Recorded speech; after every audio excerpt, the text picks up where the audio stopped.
একটা মানুষের ব্যক্তিত্ব তার কথাবার্তায় প্রথমত মানুষের যে জিনিসটা দেখে তার ব্যক্তিত্ব নিয়ে আমাদের একটা ইমপ্রেশন জাগে, সেটা হচ্ছে তার অ্যাপিয়ারেন্স, তার রুচি, তার পোশাক, তার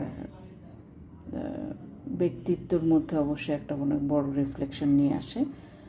পাশাপাশি গয়নাটা নারী ব্যক্তিত্বের ক্ষেত্রে গয়নাটাও খুব ইম্পর্টেন্ট, এবং গয়না বাছাইয়ের ক্ষেত্রে এটা ইম্পর্টেন্ট যে আপনি গয়নাটা কোন অনুষ্ঠানের জন্য পরছেন। এখন আপনি একটা মিটিংয়ে যাবেন, কর্পোরেট মিটিংয়ে, সেখানে যদি আপনি এই ধরনের একটা জড়োয়া পরে যান, সেটা অবশ্যই আপনার পজিটিভ একটা ব্যক্তিত্বকে বা প্রফেশনাল একটা ব্যক্তিত্বকে রিফ্লেকশন কিন্তু দিবে না।